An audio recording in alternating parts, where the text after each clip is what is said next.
Hola, bienvenidos a nuestro canal de la Vida Verdadera. Nos alegra que estés aquí para escuchar la predicación de la Palabra de Dios y te animamos a seguirnos en nuestras redes sociales para más recursos bíblicos y mantenerte conectado con nosotros. Que estés bien. Nuestras Biblias en Colosenses 1, la carta a los Colosenses.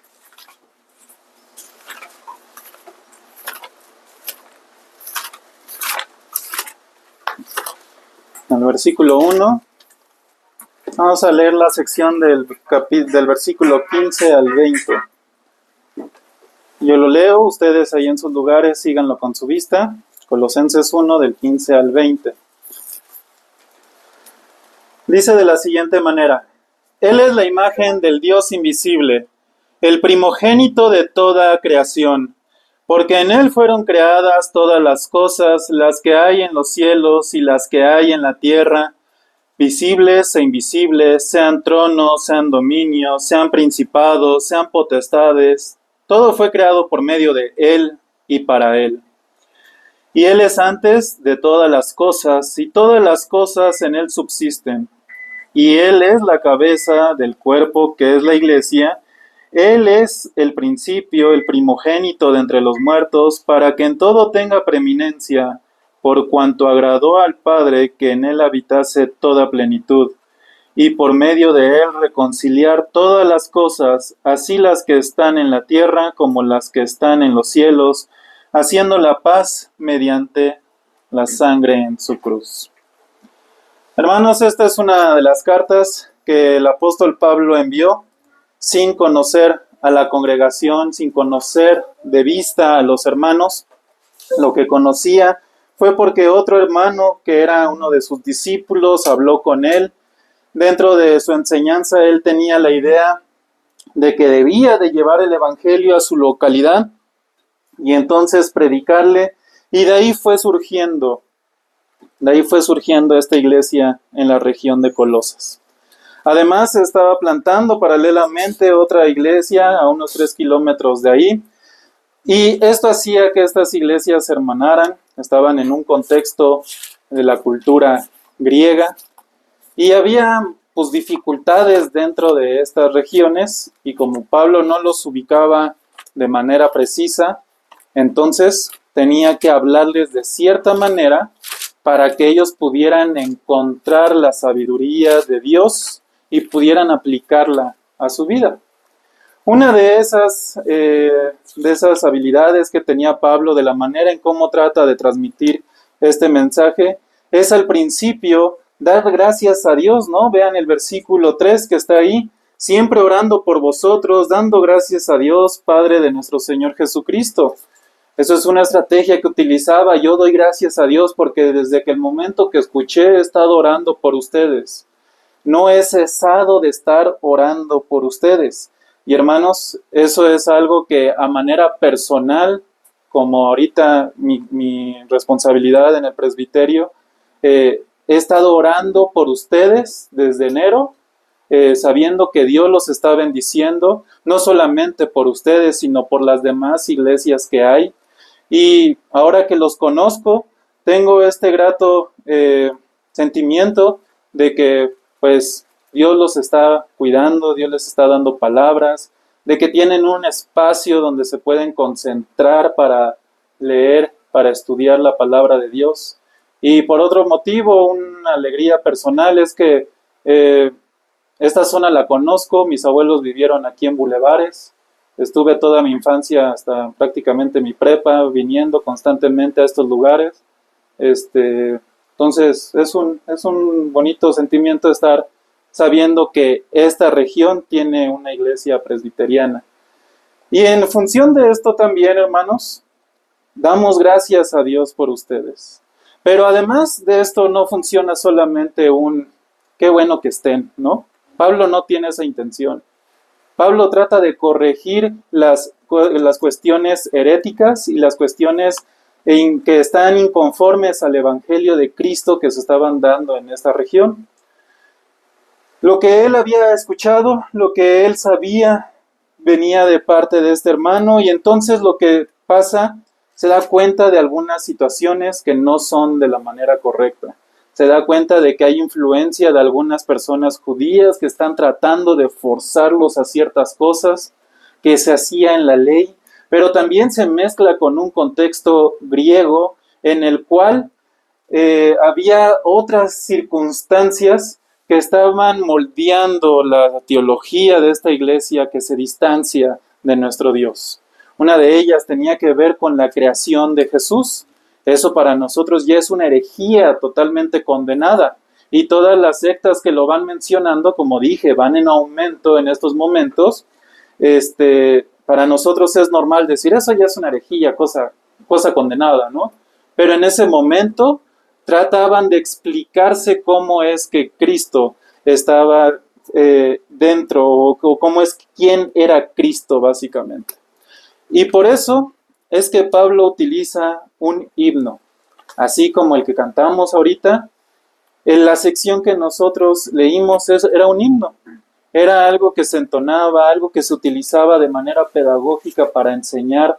El credo de los apóstoles que leímos también es una manera pedagógica, es una manera de enseñar cómo es que el mensaje de toda la Biblia, lo más esencial, se resume en unos cuantos elementos. Este himno funcionaba para exaltar y adorar a nuestro Señor.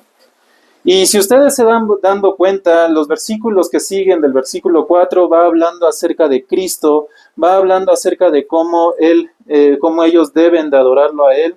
Específicamente el 13 dice, el cual nos ha librado de la potestad de las tinieblas y trasladó al reino de su amado Hijo. Entonces ya está establecido quién es el Hijo, ya está establecido lo que hizo, ya está establecido cómo en estos versículos ellos, la iglesia, son producto de lo que Cristo ha hecho. Para que cuando lleguemos al versículo 15, empiece con Él, Cristo.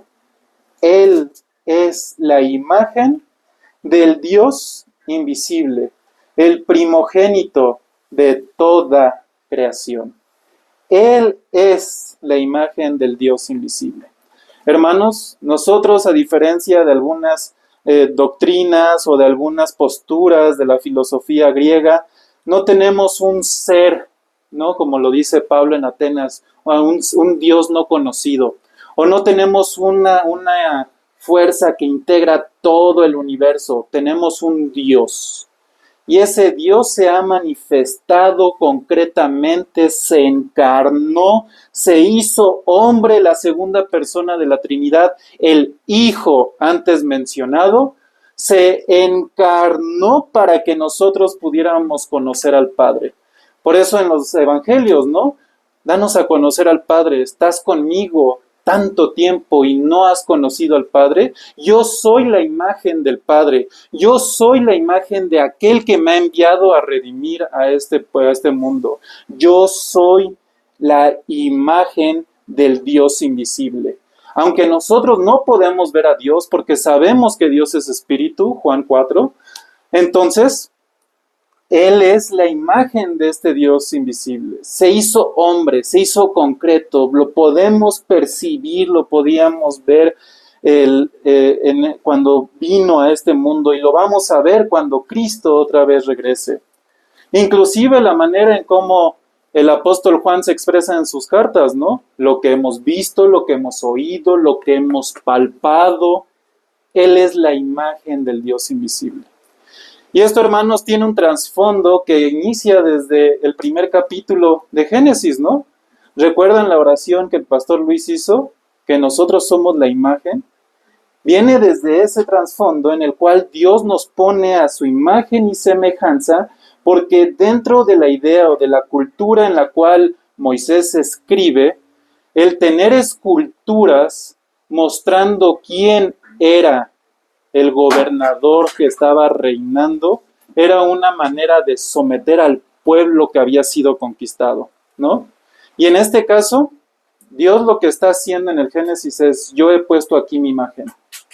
Ustedes son la manera en cómo se evidencia mi soberanía, mi reino. Yo estoy gobernando absolutamente todo. La presencia de un hombre, de una mujer, era la referencia de que Dios gobierna. Y cada uno de ustedes simboliza lo mismo, de que Dios está gobernando. Sin embargo, por la caída, sin embargo, por todo el pecado, toda esa imagen se ha distorsionado, corrompido, pero Dios no nos ha dejado sin ese referente. Ahora, Él es la imagen del Dios invisible. Cristo es la imagen del Dios invisible. Él es la enseñanza que quería dar cuando nos creó a nosotros. Este es mi Hijo amado, ¿no? Nosotros íbamos o somos referentes, pero Cristo es la imagen del Dios invisible. Él es la imagen del Dios. Si nosotros pudiéramos decirlo en otras palabras, somos previsualizaciones de lo que Cristo vendría a ser cuando vino, cuando vino y se encarnó. Él es la imagen del Dios invisible. No adoramos cosas abstractas, adoramos a un Dios hecho hombre. Y por medio de Él nos ha reconciliado con el Padre. Pero además no solamente se dedica a mencionar que Él es la imagen del Dios invisible. La siguiente frase es interesante: el primogénito de toda la creación, que de ahí es donde también se van agarrando ciertas sectas. Primogénito, el primero que nació, pero dentro de una cultura hebrea y también en una cultura legal dentro de los romanos, la idea del primogénito era el que recibe. No era necesariamente a fuerzas el primero. Recuerden qué es lo que hizo Jacob, ¿no? Compró ¿qué? La primogenitura. Entonces aquí no está haciendo referencia al evento creador, no hubo tal evento. Juan lo menciona, ¿no? Él era Dios, el verbo estaba con Dios, Él preexiste. Sin embargo, ¿a qué se va refiriendo la primogenitura aquí? Él es el primero de todos, Él recibe la mayor gloria. Él está por encima de todo, santificado sea su nombre, Él está separado, ¿no? Él es el primero, Él es el que recibe todo el poder, toda la honra, toda la gloria. Entonces, Él es el primogénito de toda la creación. Aunque Adán fue el primero, quien recibe el poder, la honra y la gloria es ¿quién? Nuestro Señor Jesucristo. Entonces, Él está en el primado. Él es el que está gobernando absolutamente todo. Él es el que tiene el control. Si ustedes se van dando cuenta, está hablando en términos muy amplios, ¿no? La creación completa. ¿Y qué incluye esa creación? Vean el siguiente versículo. Porque en Él, ¿no? En Él fueron creadas todas las cosas, las que hay en los cielos y las que hay en la tierra, visibles e invisibles, sean tronos, sean dominios, sean principados, sean potestades. Todo fue creado por medio de Él y para Él. Fueron creadas las cosas en Él. Y después va a mencionar que en Él subsisten. Él es el medio y el por qué hay una creación. Cuando Dios quiso glorificarse a sí mismo, dijo, lo voy a hacer en Cristo Jesús. Por eso toda la creación va a ser en Él. Va a estar fundada en Él. Va a estar encaminada en Él. Todo lo que va a ser creado es para que sea exaltado Él. Y entonces vean cómo el apóstol Pablo está enseñando a una iglesia que no conocía. Porque estas mismas enseñanzas las podemos ver en otras secciones, por ejemplo en la iglesia de Corinto, mismas afirmaciones o redactadas de manera similar. Sin embargo, es para exhortarles, para enseñarles, sabían cuáles eran sus pecados y entonces los querían moldear a través del evangelio de Cristo y que se arrepintieran de esos pecados. Pero aquí no los ubica, no los conoce concretamente. Y entonces, ¿qué es lo que va a hacer? Cristo va por encima. Ustedes, estamos orando por ustedes. Ustedes son producto de Jesús. Pero ¿quién es Jesús? Y entonces lo pone como la imagen del Dios invisible, el primogénito. En Él fueron creadas todas las cosas, incluyéndolos a ustedes. Y dentro de las filosofías griegas había una secta que decía que el mundo era eterno. no tenían principio, no tenía fin. Otros hablaban acerca de mitologías, que específicamente nuestro mundo había sido creado por algún dios o por la sangre de algún dios, etc. Sin embargo, con esto quita todas esas ideas. Somos creados, tenemos la imagen de Dios. Y nosotros fuimos creados de tal manera para que adoráramos a Dios, para que nosotros fuéramos reconciliados por Dios por medio del Hijo. Nosotros somos creados y entonces todas las cosas también son creadas en Cristo Jesús. Él está por encima de todos sus dioses, por encima de todas las religiones que haya, por encima de cualquier otra ideología.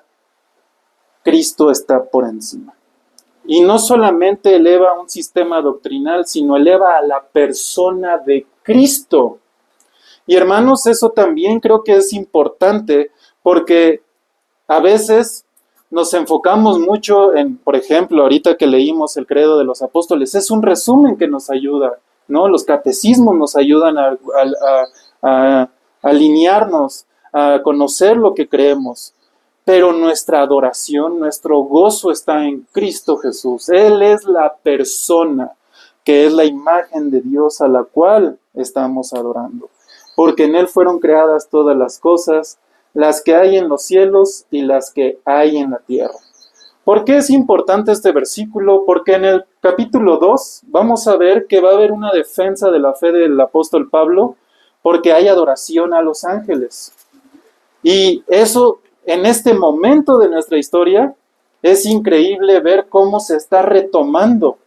Yo hace prácticamente 4 años, dejé la Ciudad de México, pero me acuerdo que en los últimos momentos, el locutor Toño Esquinca hablaba de piden a los ángeles, decreten a los ángeles. Esas herejías que estaban en la antigüedad están ahora también. Y cada vez más el misticismo va creciendo. Cristo está por encima. En Él fueron creadas las cosas, las que están en los cielos, los ángeles, los seres espirituales. Y recordemos también que los ángeles se rebelaron y que ahora son lo que llamamos demonios, ¿no? Y ninguno de ellos puede competir contra Dios. No puede competir contra Cristo. Lo recordábamos en el capítulo 3 de Génesis, la lectura inicial. Quisieron morder el tobillo, quisieron morder el calcañar. ¿Y qué fue el resultado de que Satanás? Fue pisado, aplastada esa serpiente. El reino de Cristo no tiene rival. Sigue avanzando el versículo y dice las cosas, los cielos, tanto lo que está en los cielos como lo que hay en la tierra.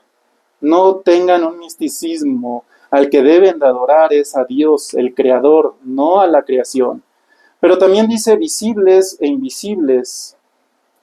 Ahí está, nos muestra, ¿no? Cómo es que también la creación incluye ángeles, incluye también a nosotros. Lo invisible y lo visible, Dios en Cristo lo gobierna. A veces se nos olvida esta realidad. Estamos tan ofuscados en nuestros problemas, estamos ofuscados a veces o distraídos en lo que nos hace falta, que no nos damos cuenta de que Dios está gobernando todo, inclusive aquellos seres que no conocemos, aquellos que no podemos ver. Dios es el que lo tiene en control y el reino de Cristo se manifiesta en ellos. Y con esto en mente, va a empezar a hablar de reino, sean dominios, sean principados, sean potestades, todo fue creado por medio de Él y para Él. A veces hay una extraña idea de que Satanás tiene mucho poder para vencer, para atacar, para esto. Todo está gobernado. Los gobiernos que ahorita están en la parte visible, en nosotros, nuestros presidentes, nuestros gobernadores, las guerras que hay, la guerra de aranceles, etc. Todo está gobernado por Cristo. No nos desesperemos, hermanos. Pero tampoco olvidemos que nuestro principal motivo es el reino de Cristo. Y si Dios está poniéndonos en este momento y nos está colocando en esta situación, es justamente para que la aprovechemos y sigamos predicando el Evangelio de nuestro Dios, el Evangelio de aquel que ha sido enviado para salvarnos, porque todo fue creado por medio de Él, pero vean que también todo es creado para Él. Y aquí hago un breve intermedio.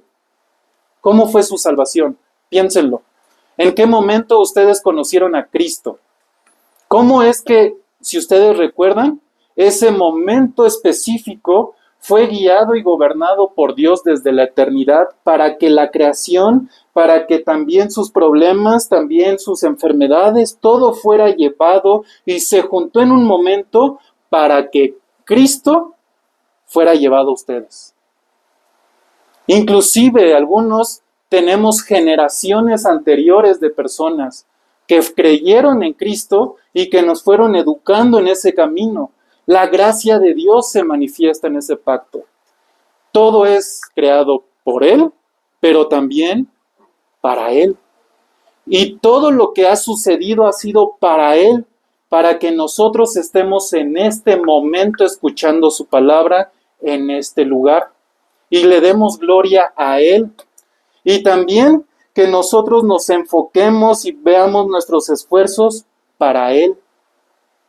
Que sea Él quien reciba toda la honra y toda la gloria.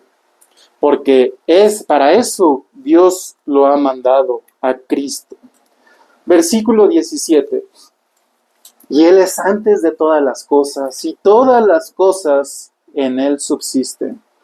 Nos habla acerca de cómo Cristo existía o cómo estaba antes de la creación, que Él ya era antes de la creación, porque en el momento en el que la creación existe, tiene un inicio, Cristo ya estaba, no fue creado.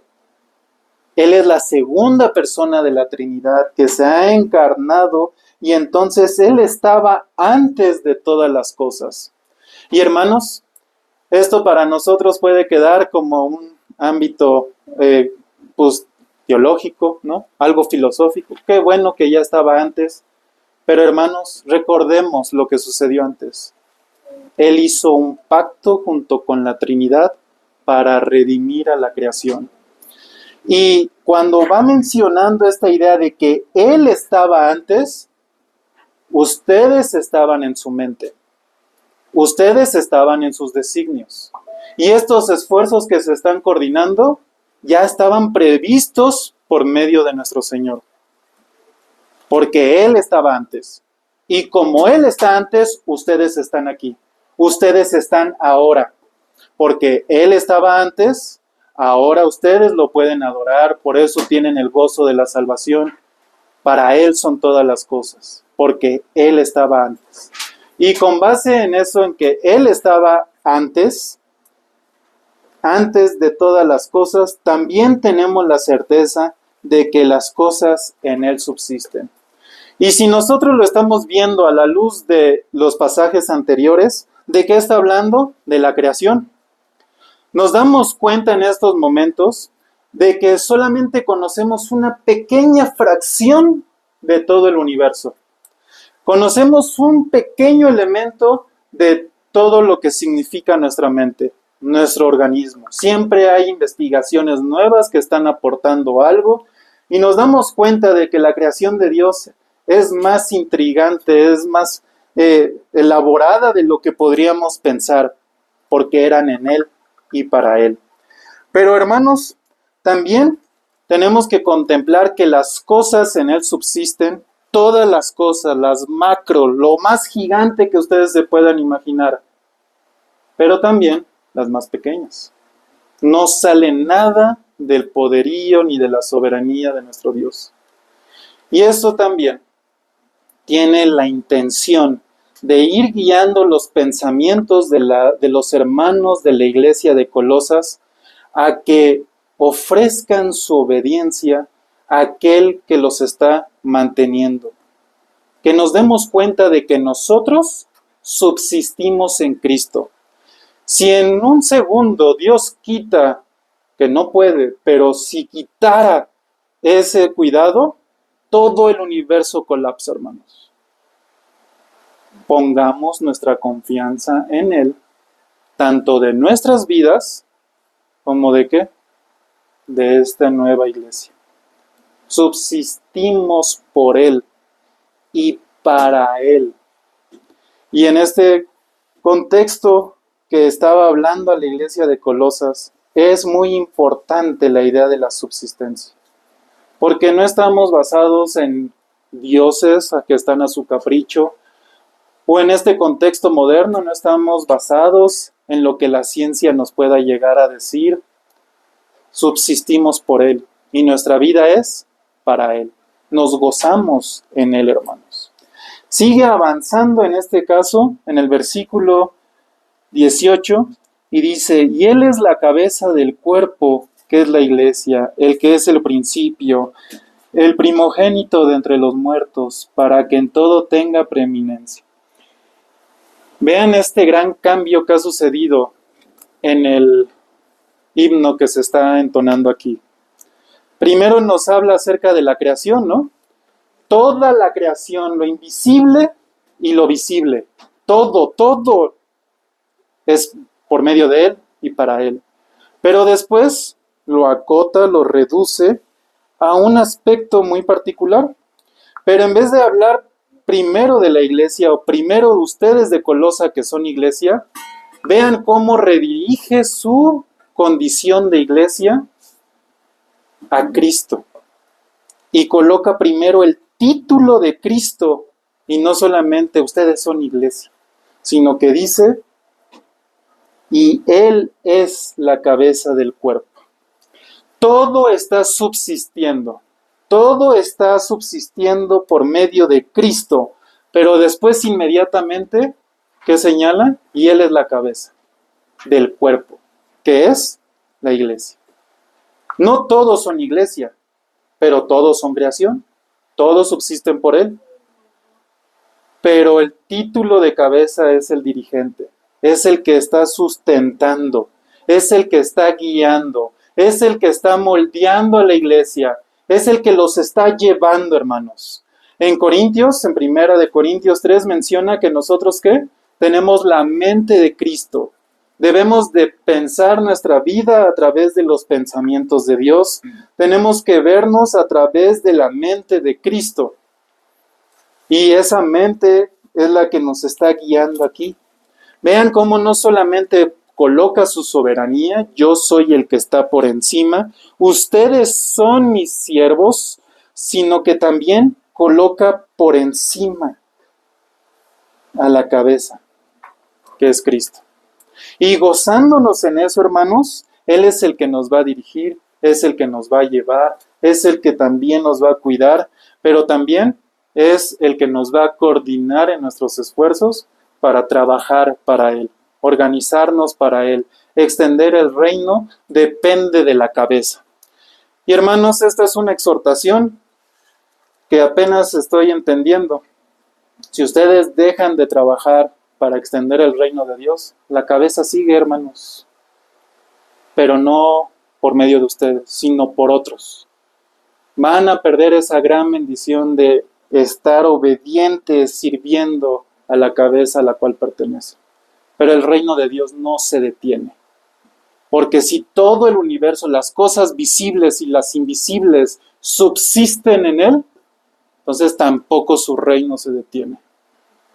Vayamos alineando nuestras voluntades a Él para que podamos cumplir el objetivo por el cual nosotros hemos sido creados.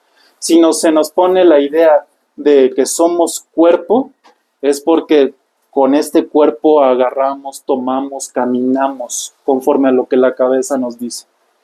Somos útiles para el reino en función de que obedezcamos la cabeza.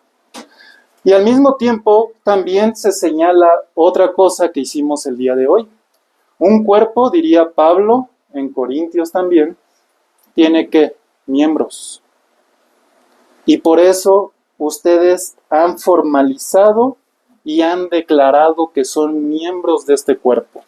Aquellos que estén en este proceso, síganlo, intégrense, háganse miembros, pacten, porque eso es una manera de señalar que están en el cuerpo de Cristo y que Cristo sigue obrando, y es la manera en cómo nosotros evidenciamos ante el mundo y con nosotros de que Cristo es la cabeza y nosotros sus miembros. No están aquí solamente para que se vengan a sentar, sino como miembros adoren a Él.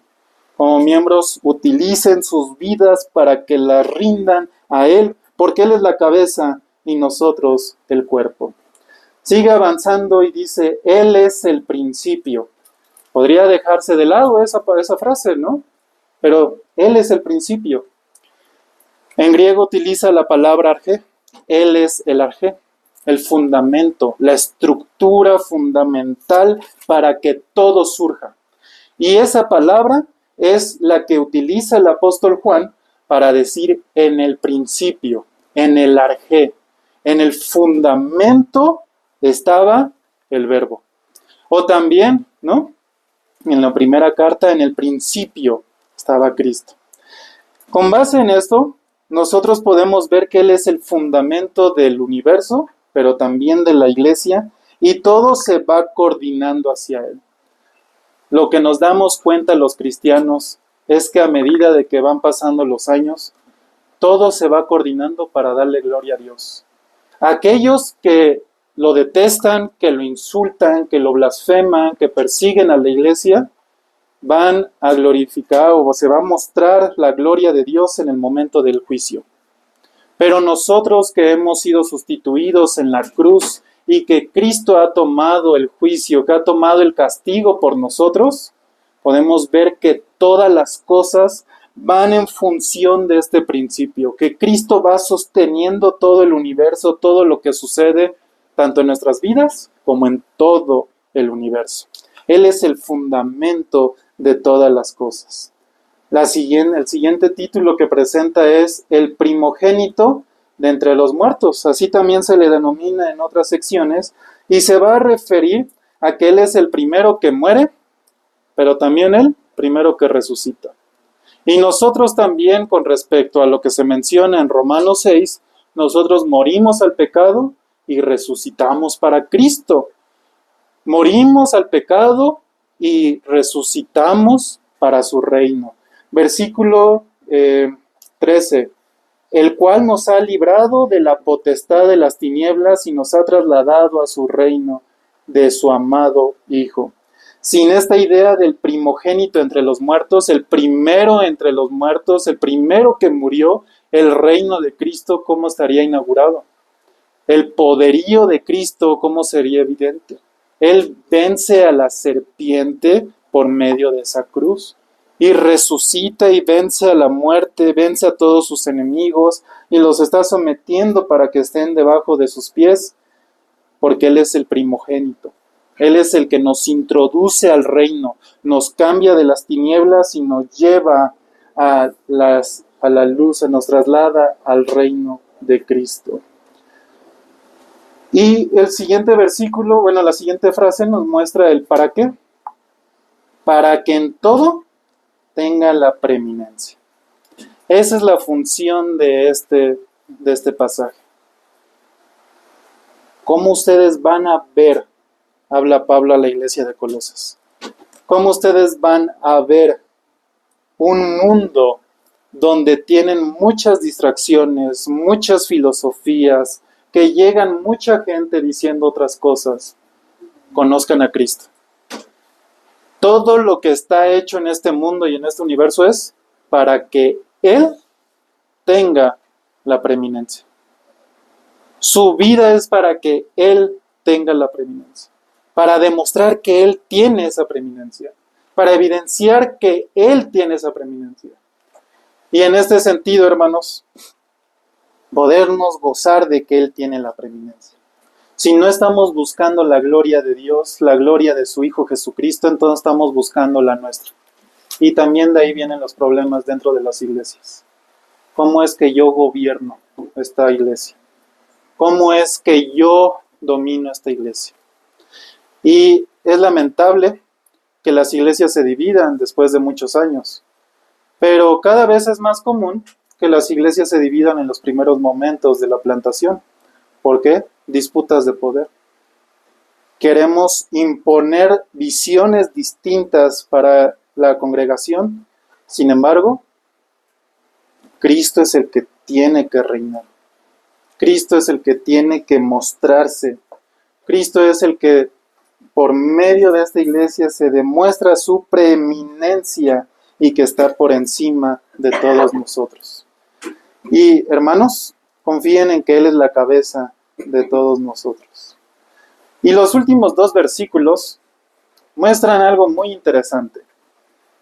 Noten esto. Por cuanto agradó al Padre que en Él habitase toda plenitud.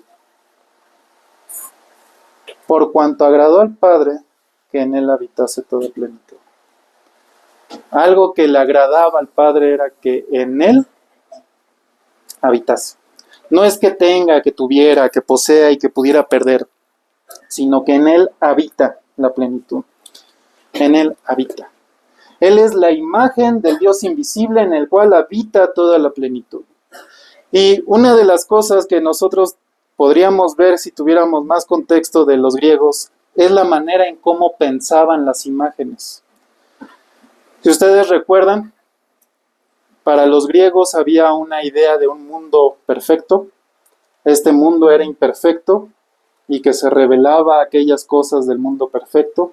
Por eso viene la doctrina de los gnósticos, que se divide la idea celestial los mensajes divinos se esparcen en ciertas personas, etc. Pero esta idea se extiende también a las artes. Cuando un escultor hacía una imagen de un dios o la imagen de un rey, consideraban que esa imagen era hasta repudiable. ¿Por qué? Porque no representaba lo que realmente era la persona, o no representaba lo que realmente era ese Dios. Está el ser y está su imagen. Y por estos versículos, lo que hace Pablo es, Él es la imagen, el que adoramos, pero en Él habita toda la plenitud. Al Padre le agradó que en Él habitase toda la plenitud. Cuando lo adoran a Él, no están adorando, no están ofreciendo una adoración mediocre como lo hacen en otras religiones, sino que están realmente adorando al verdadero. Están realmente adorando al que tiene todo el poder, al que tiene toda la soberanía, al que Él es la cabeza tanto del reino, tanto de la creación, como de la iglesia. En Él habita toda la plenitud. Y es importante que Él lo coloque en este momento, porque el siguiente versículo se enlaza hacia este propósito. Si en Él habita toda la plenitud, entonces Él tiene todo el control, tiene todo el poder, también tiene la capacidad para reconciliar. Y vean lo que está señalando, y por medio de Él, del que en Él habita toda la plenitud, porque al Padre le agradó, por medio de Él, reconciliar consigo todas las cosas, las que están en la tierra como las que están en los cielos, haciendo la paz mediante la sangre de su cruz. Entonces, la idea de la reconciliación es muy importante dentro del ministerio de Cristo. Vean cómo todo lo que ha mencionado antes, la colección de títulos que ha articulado, que ha sumado, cómo es que ha adorado a Dios y lo ha alabado hasta lo sumo, por medio de estos títulos, tienen una función, para señalar que Él es el medio, y además no solamente es el medio, sino que en Él habita la plenitud, y por lo tanto es el único medio por el cual nosotros podemos ser reconciliados. Lo que se planteó en Génesis 3, versículo 15, de que va a venir el que aplaste la cabeza de la serpiente y que del linaje de la mujer va a venir, aquí está mostrándose Cristo ya en la plenitud, con esta posibilidad, con este ministerio, con toda la capacidad de reconciliar todas las cosas. Y hermanos, las reconcilia consigo mismo. Él es el único medio por el cual reconcilia todas las cosas. La manera en cómo se reconcilia es que primero debe de haber una ofensa, primero debe de haber una pelea, y como se manifiesta, ¿no? Hay enemistad entre el linaje de la mujer y el de la serpiente. Ahora nosotros estamos siendo reconciliados en Cristo para Dios. Como diría Romanos 5, ¿no? Y nosotros estamos en paz para con Dios. Tenemos paz para con Él. Cuando organicen sus actividades, cuando pongan sus propósitos, cuando vean qué van a hacer en el año, piensen desde la paz para con Dios. Piensen de que ustedes son reconciliados. No piensen en que por medio de lo que hagan van a agradarle a Dios. Porque a Dios le agradó que en Cristo habitara toda la plenitud. La salvación y las actividades son en Cristo, no para complacer, no para llenar, no para poder salvarnos en Cristo Jesús. A veces pensamos que teniendo muchas y muchas y muchas actividades es la manera de complacer a nuestro Dios. Pero el que complace a Dios es Cristo. Por eso es que Él nos puede reconciliar. Por medio de Él está la reconciliación consigo de todas las cosas. Así las que están en la tierra, nosotros que estamos siendo reconciliados, y que se nos ha dado el ministerio de llevar la palabra de la reconciliación. Ustedes arrepiéntanse porque Cristo se ha venido, y cuando un creyente cuando una persona es hecha nueva por el Espíritu Santo, es reconciliada. A eso se va refiriendo el ministerio de la reconciliación. Pero también contemplemos que en estos momentos la iglesia sufre porque hay seres espirituales que también nos están tentando, que también están poniendo trabas, que están utilizando nuestra concupiscencia para que caigamos. Todo eso, hermanos, está siendo reconciliado en Cristo Jesús. Esos seres que creen o que están en rebeldía con Dios, que no pueden ir en contra de Él, de sus designios, pero están en rebeldía con Él, van a ser reconciliados, van a recibir justicia de parte de Él, y tanto ellos como los pecadores van a recibir su castigo. Pero nosotros, hermanos, estamos siendo reconciliados para adorarlo, para gozarnos en Él, lo que está en la tierra como lo que está en los cielos. Y por otro lado, dice que Cristo es el medio de reconciliación, y todo está siendo reconciliado en sí mismo, haciendo la paz mediante la sangre de su cruz. Si hay algo que se ha demeritado en las últimas décadas en el cristianismo, es la cruz, hermanos. La hemos rebajado a solamente una oracioncita, la hemos rebajado al pórtate bien, ya con eso. Hemos rebajado todo lo que ha sido nuestro Señor Jesucristo y lo hemos llevado a un punto, en el cristianismo lo ha llevado a un punto en el que ya no se puede distinguir el mundo de la iglesia. Muchas iglesias están recibiendo con manos abiertas ideologías que van en contra de nuestro Dios.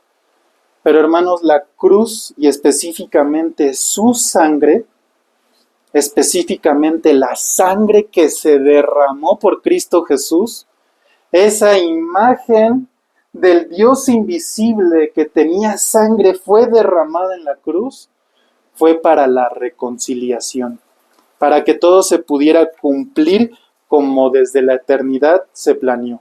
Y con base en ello, poder nosotros ser reconciliados con Él. Veamos las maravillas, hermanos. La cruz solamente tiene importancia cuando vemos que la sangre que se derramó fue de aquel que ha recibido todos los títulos anteriores. la imagen del Dios invisible, el primogénito de toda la creación.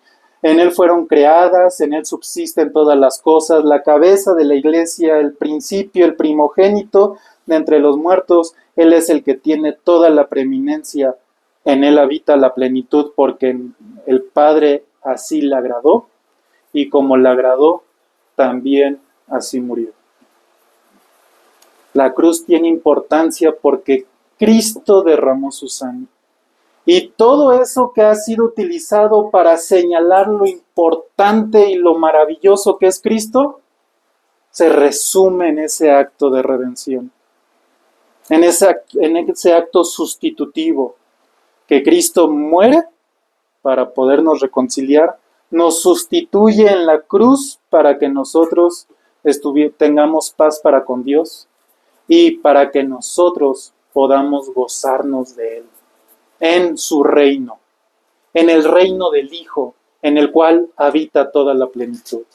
Hermanos, esforcémonos, no porque tengamos algo que pagar, porque Cristo ya lo ha pagado, sino desde el gozo de que somos constituidos hijos de Dios para su honra y gloria.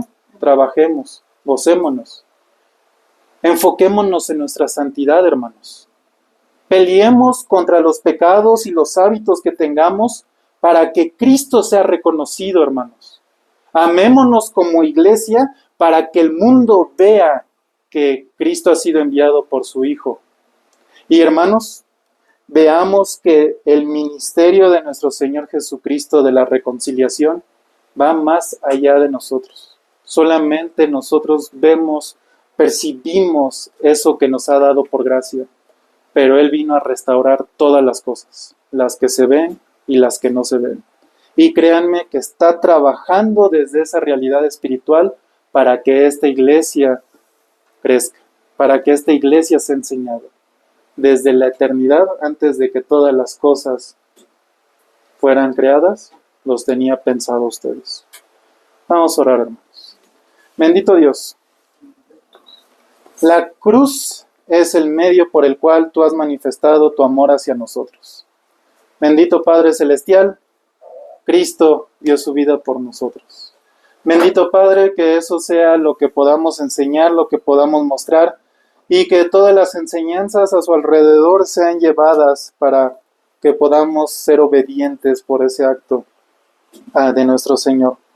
Bendito Dios, nos gozamos porque tú estás actuando en estos hermanos, porque tú los has rescatado, los has reconciliado contigo. Ya no estamos en pelea contigo, Señor. Bendito Padre Celestial, gracias te damos por eso. También te suplicamos que tú los sigas cuidando, que tú los sigas llevando, que tú los sigas procurando, Señor, pero sobre todo, que tu Espíritu Santo siga moldeándolos para que obedezcan a tu cabeza, que piensen tus pensamientos. Bendito Padre Celestial, que hablen tus palabras. Señor, confiamos en eso, porque el que dio su vida en la cruz, que derramó su sangre, es el que ha iniciado la obra, pero la va a concluir. Alabado seas, en el nombre de Cristo Jesús. Amén.